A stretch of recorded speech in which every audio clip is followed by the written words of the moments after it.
Dressing for success usually means wearing a suit. It's the uniform that's traditionally defined men's economic roles. And as women have achieved success in the work world, they've done so in their power suits.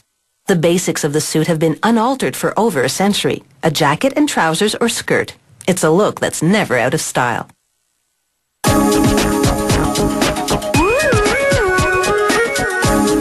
Every suit has to look good on paper first. So a designer sketches a style. It's a creative process, but also highly technical. He plans the entire outfit, right down to the last stitch. No detail is left to chance here. They feed the design data to this computerized cutting machine. The C-blade slices through fabric placed under paper, and because it's computerized, it's very precise, producing pieces that will fit together like a puzzle. This is how they used to cut the fabric, by hand. It was more time-consuming, and the margin for error was much greater. Now it's time for some reinforcement. She places fusing tape made of fabric onto a sleeve piece, and then sends it to a heat chamber with rollers that will bond the tape to the material, giving it strength. Next, it's over to the sewing machine. A worker lines up 2 sleeve layers, and it's hands-free from here. A rail powered by compressed air descends and guides the fabric under the needle. A computer controls the sewing. This frees up the operator to continuously feed the machine. This is an automatic pocket welt machine. It makes pockets. She places the front of a jacket under a clamp and puts the welt fabric in the clamp and a pocket flap at the side. The clamp automatically slides the fabrics to needles that sew the welt and flap onto the jacket. Then 2 tiny knives emerge and cut the pocket open. The result? A precisely made pocket, completely by automation. The only human involvement is to feed the machine and then collect the finished product. Now, over at another station, an operator irons fusible tape onto the open seams.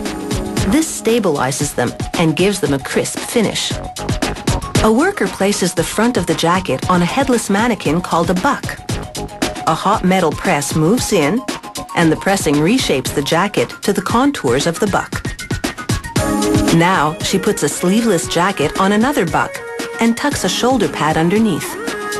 She presses a pedal to activate the machine, and the hot presses lower, melting the glue on the shoulder pad, which fuses it to the jacket. Now things are about to get really steamy. Another jacket is on another mannequin, and a worker clamps down the sleeves. A big steam bag made of porous vinyl swings in, wafting steam onto the front of the jacket. At the same time, hoses pipe steam into the porous mannequin cavity, so this jacket gets a steam press from both sides. This machine is a collar master. She folds the collar into the correct position and lowers a big fabric-covered metal press onto the collar to iron down the fold. It's time for the auto jig machine. It's making an extension piece to the second button for a pant waistband. This is the piece that goes over to the second button on the waistband of dress pants. It sews and cuts 2 layers of fabric that are held in a jig, and then feeds the excess fabric to a vacuum tube for disposal. Now it's time to define a crease in a pair of trousers. An operator slides a pair of pants, inside out, onto a double rail. Then, using a device similar to a caulking gun, she pipes a silicone-based liquid along the crease line.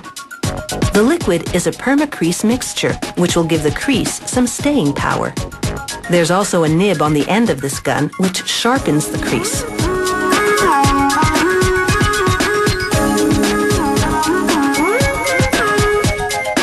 All that stitching and steaming seems to have gone without a hitch.